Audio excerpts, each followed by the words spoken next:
Hello and welcome students. Welcome to genius commerce classes. मैं हूं सनत प्रतीक और आज के इस लेक्चर में हम लोग माइक्रो इकोनॉमिक्स जो सीबीएसई के क्लास 11 में है और यूपी बोर्ड और बिहार बोर्ड के क्लास 12 में है, हम लोग उसका पहला चैप्टर पढ़ने वाले हैं। तो चलिए स्टार्ट करते हैं।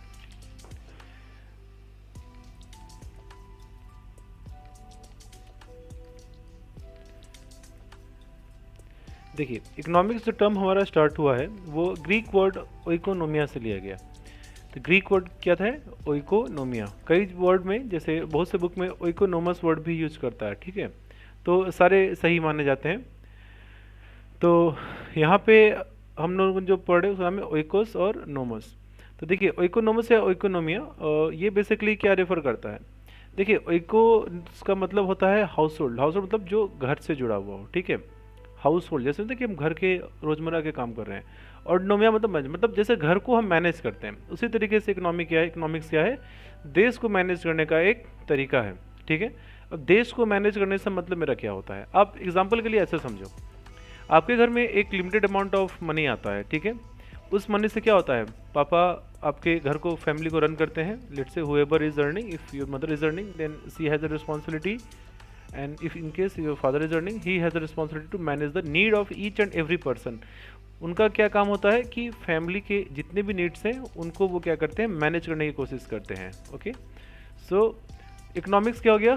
सिंपल भाषा में मैनेजमेंट है, ठीक है।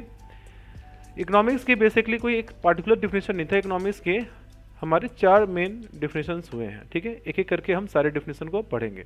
तो चलिए सबसे पहले हम पढ़ते हैं, वो है वेल्थ डिफिनेशन। देखो, वेल्थ मतलब क्या होता है? संपत्ति, ठीक है। वेल्थ मतलब पैसा नहीं होता है, संपत्ति। आपसे संपत्ति, संपत्ति मतलब क्या होता है? देखो, एक चीज होता है धन, एक होता है संपत्ति। जैसे अगर मैं बोलूँ कि I have large amount of money, ठीक है, I have a good lump sum money, so in that case you will say that this person is very rich, he has large amount of money with him, okay. But in case I have money, but I don't have any land and building. I don't have any respect in the society. People don't follow me. I am a very hateful person in their eyes. In that case, will you regard me as a wealthy person? The answer is no. उस case में क्या होगा? उस person के पास पैसा है लेकिन बाकी कुछ भी नहीं है, ना धन संपत्ति है, ना उसके संबंध अच्छे हैं, ना उसके पास जमीन प्रॉपर्टी है, कुछ भी नहीं है, ना गुडविल है सोसाइटी में। तो उस केस में मैं धनी हूँ लेकिन मैं वेल्दी नहीं हूँ। ओके, सो इसी तरह से इकोनॉमी के लिए क्या होता है कि वेल्थ वेल्थ टर्म को यूज किया गया, ठीक है। चलिए अब इसको इकोनॉमिक्स के पॉइंट ऑफ व्यू से पढ़ते हैं। देखिए, सबसे पहले जो डिफिनेशन इन्होंने दिया था, जिस पर्सन ने ये डिफिनेशन दिया है उसका नाम क्या है? Adam Smith. और एडम स्मिथ को हम क्या रेफर करते हैं? फादर ऑफ इकोनॉमिक्स भी कहा जाता है। क्यों? क्योंकि इकोनॉमिक्स का जो सबसे पहला डिसीजन है, डिफिनेशन है, वो किसने दिया था? एडम स्मिथ ने दिया था। इसीलिए इनको रेफर किया जाता है as a father of economics. चलिए, according to this definition, economics is science of the study of wealth only. इन्होंने बोला कि इकोनॉमिक्स का मतलब क्या है कि बस हम वेल्थ के बारे में पढ़ें और बाकी कोई भी बातों को हम इकोनॉमिक्स में नहीं पढ़ते हैं। Economics is all about creating wealth only. ध्यान से देखना, वेल्थ ओनली की बात इन्होंने किया है यहाँ पे, ठीक है। मैं आपसे एक प्रश्न पूछता हूँ इस डिफिनेशन पे। अब एक बात बताओ, क्या इकोनॉमी सबसे बेस्ट एग्जांपल होगा? आज की डेट में इंडियन गवर्नमेंट वैक्सीन दे रही है, कोरोना वैक्सीन लगा रही है, और आप जान ही रहोगे ये फ्री ऑफ कॉस्ट कर रही है। इवन दो, क्या आपको नहीं लगता कि गवर्नमेंट 10 रुपये भी मांगती तो 10 रुपये हर कोई दे देता, या 5 रुपये भी मांगे, ठीक है, या लेट से 1 रुपये भी मांगे, 1 रुपये मांग भी तो वैक्सीन दे सकती है। लेकिन क्या गवर्नमेंट 1 रुपये भी ले रही है आपसे? आंसर है नहीं। क्यों? ये क्वेश्चन आप करके खुद से करना। Why our government is not taking any money, any sum of amount, be it 1 rupees. Don't you think every person can easily pay 1 rupee? Yeah, everyone can pay. We are already 130 crore. हम लोग कितने लोग हैं? 130 plus हैं। यानी जितना देर मैं पढ़ा रहा हूँ उस देर में भी कितने बच्चे लोग बढ़ जाएंगे। अगर 1 रुपये भी लेते, if even the government has charge, even if the government has charge 1 rupee, it could still earn like 130 crore. That is a big sum of money. But why is not government charging money? Why government is not focused about creating wealth? So एक point आप समझ सकते हो कि नहीं, government का economy में सिर्फ वेल्थ ही ओनली थोड़ा सा नहीं है, ये सिर्फ पैसा पैसा धन संपत्ति ही आप नहीं सोच सकते हो, ठीक है। चलिए, इन इस डिफिनेशन का मेन प्रायोरिटी क्या है? प्रोडक्शन, डिस्ट्रीब्यूशन और कंजम्पशन। देखो इकोनॉमी तीन चीज़ों से ही चलती है, ठीक है। पहले होता है गुड्स एंड सर्विसेज का क्या होता है? गुड्स सर्विसेज का क्या होता है? प्रोडक्शन, ठीक है। देन क्या होते हैं? इसका डिस्ट्रीब्यूशन। डिस्ट्रीब्यूशन मतलब होता है जितने भी फैक्टर सर्विसेज, जितने भी यहाँ पे तुम्हारे फैक्टर ऑफ प्रोडक्शन इन्वॉल्व है उनके बीच में फिर आप क्या करते हो? रिसोर्सेज को डिस्ट्रीब्यूट करते हो, ठीक है। फैक्टर प्रोडक्शन क्या होता है ये आगे हम लोग पढ़ेंगे, इसलिए मैं अभी ज़्यादा डिटेल में नहीं बताऊंगा। कंजम्पशन है जब हम कंजम्पशन के लिए ही प्रोडक्शन हुआ है, हम आप क्या करेंगे? गुड्स को कंज्यूम करेंगे, फिर डिमांड करेंगे, फिर प्रोडक्शन होगा। जब प्रोडक्शन होगा तो कंपनियों की सेल्स होंगी, सेल्स होंगे तो उससे लोगों को, वहाँ काम कर लोगों को क्या होगा? पैसे मिलेंगे, सैलरी मिलेंगे, उनसे उनका लाइफ स्टैंडर्ड इंप्रूव होगा, डिमांड बनेगा। तो यही प्रोसेस इकोनॉमिक में होती है जो इकोनॉमी को रन करने में हेल्प करती है, ठीक है। The wealth centre definition deals with the causes behind the creation of wealth. Wealth definition हमारा यही बात पे फोकस करता है कि कैसे हम वेल्थ और क्रिएट कर सकते हैं, ठीक है। चलिए, अगला डिफिनेशन है वेलफेयर। वेलफेयर मतलब क्या होता है? सबका साथ सबका विकास, ठीक है। सबको हम सपोर्ट करेंगे, सबको हेल्प करेंगे, वेलफेयर करेंगे, भलाई करेंगे, ठीक है। पैसा कमाना एक पार्ट है आपका लाइफ का, लेकिन कई आपकी इकोनॉमी में, आपके कंट्री में कई ऐसे लोग भी रह रहे हैं, ऐसे सोसाइटी के ऐसे कुछ वर्ग लोग भी रह रहे हैं, उनके पास पैसे नहीं है। They can not help you in creation of wealth but they are an essential element. आप उनको जब प्रोटेक्शन दोगे, आप जब उनको सपोर्ट करोगे, तब वो क्या करेंगे? ग्रो करेंगे। Then they can become a very valuable assets for us. So we can not all time be only focused on creation of wealth, okay. So यही था वेलफेयर डिफिनेशन। इसे किसने दिया था? इसे अल्फ्रेड मार्शल ने दिया था। According to Alfred Marshall, economics is the study of man in the ordinary business of life, ठीक है। पैसा कमाओ, लेकिन आप एक ह्यूमन, एक लाइफ, एक ऑर्डिनरी पर्सन लाइफ को सर्वाइव करने के लिए क्या क्या चीज़ों को उसकी आवश्यकता पड़ती है, क्या क्या उसके नीड्स होते हैं, ठीक है। जैसे आपको मैं उदाहरण के लिए दूँ, कई आप गवर्नमेंट हॉस्पिटल में आप देखोगे कि जब नए बच्चों का जन्म होता है तो उन्हें जो लाइक पुअर फैमिली में होते हैं उनके फ्री ऑफ कॉस्ट क्या होते हैं, मतलब लाइक खाना वगैरह दे दिया जाता है। मेडिसिन होते हैं फ्री ऑफ कॉस्ट होते हैं। छोटे बच्चे को टीका लगता है वो फ्री ऑफ कॉस्ट गवर्नमेंट 2 साल तक देती है, ठीक है। तो इससे में क्या पता चला? Government is concern about not only creation of it but also on the creation of welfare, ठीक है।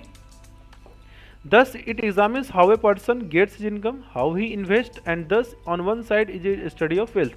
हाँ, ये इस बात पे फोकस करता है कि ठीक है, देखो ऑब्वियस सी बात है, बिना पैसे के तो आप इकोनॉमी तो रन कर सकते हो नहीं, पैसे तो चाहिए आपको। लेकिन सिर्फ पैसे के अलावा अगर आप किसी और चीज़ को नहीं फोकस करोगे, किसी और चीज़ को जब कंसिडर नहीं करोगे, क्या उससे इकोनॉमी सक्सेसफुली रन कर सकते हो? नहीं। ऐसे इकोनॉमी में क्या होगा? इकोनॉमी में इकोनॉमिक डिवाइड क्रिएट होगा। इनकम जो जो जिन लोगों के पास इनकम अच्छा खासा है, जो रिच और पुअर के बीच में क्या होगा? एक गैप क्रिएट होगा, सोशल अनजस्टिस बढ़ेगी, ठीक है। इसीलिए वेलफेयर डिफिनेशन अल्फ्रेड मार्शल ने दिया था, क्योंकि ये क्रिटिसाइज किए थे अल्फ्रेड एडम स्मिथ डिफिनेशन को, वेल्थ डिफिनेशन को, ठीक है। चलिए, अब तीसरा और one of the most important, like one of the most popular definition है, वो है स्कैरसिटी डिफिनेशन। इसे किसने दिया था? इसे लायनल रॉबिन्सन ने दिया था। इन्होंने बोला था इकोनॉमिक्स एक साइंस है जो स्टडी करता है कि human behaviour as a relationship between ends and scarce. यहाँ पे आपको दिखा होगा इंड और है स्कार्स, ठीक है। तो ये इकोनॉमिक टर्म है। इंड रिफर करता है हमारे वांट्स को और स्कार्स रिफर करता है हमारे रिसोर्सेज को, ठीक है। स्कार्स किसे रिफर करता है? रिसोर्सेज को। आप एक बात बताओ, वापस back to the same example कि if in your house, let's say your father is earning some certain sum of money. For example, I will take, like, let's say he earns around 50,000, okay. In that particular sum of money, he has to run his whole family. He has to fulfill the need of each and every family members, okay. He has a responsibility towards your education, towards your higher education, towards your marriage, towards the medical need of each and every family, don't you think? And then also he has the responsibility of taking needs of him and his wife, like after retirement. How are they gonna plan that? So in that limited amount of money, he has to fulfill the need of each and every person. So what he has to do exactly to meet all these wants? He has to manage it, okay. So हम ये conclude कर सकते हैं कि हमारे जो resources हैं वो तो लिमिटेड है। यहाँ पे एग्जांपल में 50,000 रुपये उन्होंने अर्न तो किया, ओके। बस उस 50,000 रुपये में उन्हें क्या करना है? हर फैमिली, सिंगल फैमिली मेम्बर से नीड को फुलफिल करना है। लेट से अगर आपके 3 बहनें और 1 भाई है, ठीक है, तो उन तीनों बहनों की शादी भी करनी है, उन तीनों बहनों की मैरिज का खर्चा भी बियर अप करना है, ठीक है। लाइक लेट्स से 15 से 20 लाख रुपए खर्च हुए, he is earning like 50 to 60,000 rupees amount of money. उस 50-60 हज़ार में उन्हें क्या करना होगा, बहनों की मतलब अपनी बेटियों की शादी करनी है, लड़के के अपने बेटे की पढ़ाई का भी खर्चा उठाना है, ठीक है। अपनी खुद की रिटायरमेंट के बाद हम कैसे प्लान करेंगे, हमारे नीड्स कैसे फुलफिल करेंगे, ठीक है। तो यही इकोनॉमिक्स है, ठीक है। तो ये डिफिनेशन हमारे इकोनॉमिक्स का, ये किसको रेफर करता है, स्कैर्सिटी डिफिनेशन को। क्योंकि कोई भी चीज़ें अनलिमिटेड नहीं है, हमारे पास अनलिमिटेड पैसा नहीं है। मेरे पास अनलिमिटेड पैसा होता क्या मैं ये बैठ के इतना लेक्चर बनाने जाता, आपको पढ़ाने जाता नहीं, क्योंकि पैसा नहीं है, रिसोर्स लिमिटेड है, इसीलिए हमें काम करना पड़ता है, हमें उस चीज़ की वैल्यू करनी पड़ती है, उस चीज़ को बहुत ही इफेक्टिव और इफिशियंटली यूटिलाइज करना पड़ता है, ठीक है। चलिए, तो इस डिफिनेशन का फीचर क्या है, ह्यूमन वांट्स आर अनलिमिटेड, हमारी और आपकी इच्छाएं क्या है, अनलिमिटेड है, ठीक है। हर रिसोर्स का अल्टरनेटिव यूजेस भी होता है। अब अल्टरनेटिव यूज समझो, देखो जैसे फ्रेश वाटर, इसका काफ़ी अल्टरनेटिव यूजेस हैं, हम उनको मल्टीपल कामों में यूज करते हैं, ड्रिंकिंग, कुकिंग, बाथिंग, ठीक है, बहुत सारे काम हैं, ठीक है। तो उसके उनकी इंपॉर्टेंस और ज़्यादा बढ़ जाती है, ठीक है। और एक रिसोर्स चूंकि लिमिटेड है और उनके काफ़ी अल्टरनेटिव यूजेस हैं, इस वजह से हमें क्या करना पड़ता है, उनको काफ़ी इफिशिएंटली यूटिलाइज करने की हमें ज़रूरत है, ठीक है। और उनको ऑप्टिमाइज करके यूज करना है, काफ़ी बेटर तरीके से करना है, जिसमें वेस्टेज कम से कम हो, ठीक है। तो ये डिफिनेशन है हमारा स्कैर्सिटी का। I hope it is clear to you. अब अगर आगे आता है ग्रोथ डिफिनेशन, थोड़ा लंबा है लेकिन इसको देख के घबराना नहीं, ठीक है। सबसे पहले आपने बिल्कुल भी नहीं घबराना है, ठीक है। चलिए, तो ये डिफिनेशन किसने दिया था, ये डिफिनेशन दिया था पॉल ए सैमुअल्सन साहब ने दिया था। अब देखो थोड़ा सा टेक्निकल है, इसलिए मैं थोड़ा सा शॉर्ट में समझाता हूँ। देखो ग्रोथ का मतलब क्या होता है, आगे बढ़ना, विकास करना, डेवलप करना। एक समय था जब हम लोग जंगलों में रहते थे, जंगलों से हम लोग विकसित होते होते होते होते आज हम लोग आ गए जहाँ पे हम गैलेक्सीज को खोज रहे हैं, डिस्कवर कर रहे हैं। कल ही परसों में मैं एक न्यूज़ सुन रहा था कि नासा का एक स्पेस क्राफ्ट है जो सन के लेयर, मतलब सन के आउटर मोस्ट सरफेस को टच कर लिया। सोचो कभी इंसान ने सोचा भी था कि हम लोग सन को भी टच कर सकते हैं, लेकिन किया, ठीक है। हम लोगों ने क्या किया, ग्रो किया है। एक बात बताओ, human civilisation from the very beginning, शुरुआत से अंत यहाँ तक हम लोग जो पहुँचे हैं, और इसके आगे के सोचने में हम लोग कहाँ से कहाँ जाएंगे, ये सब किसकी वजह से पॉसिबल हुआ है, ये सब पॉसिबल हुआ है हमारे रिसोर्सेज से। हमने रिसोर्सेज ही को ना आखिरकार यूज किया है, हमने आखिरकार जो हमारे पास संसाधन थे, जैसे हम लोगों ने क्या किया, सबसे पहले हमारा था one of the greatest invention क्या था, फायर। हम लोगों ने देखा कि जब दो पत्थर को हम लोग आपस में टकराते हैं तो उससे चिंगारी निकलती है। ये खोज, इस खोज से हम लोगों ने क्या किया, खाना कुक करना सीखा, आग जलाना सीखा, ठंडियों में अपने आप को प्रोटेक्ट कर सकते थे, जानवरों से बचाना सीखा, ठीक है।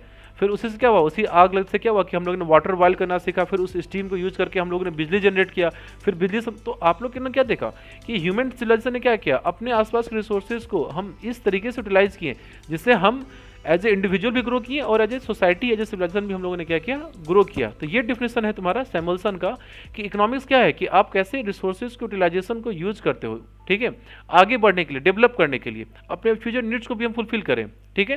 तो यही हमारा पूरा मोटा मोटी डिफिनेशन है तुम्हारा ग्रोथ का।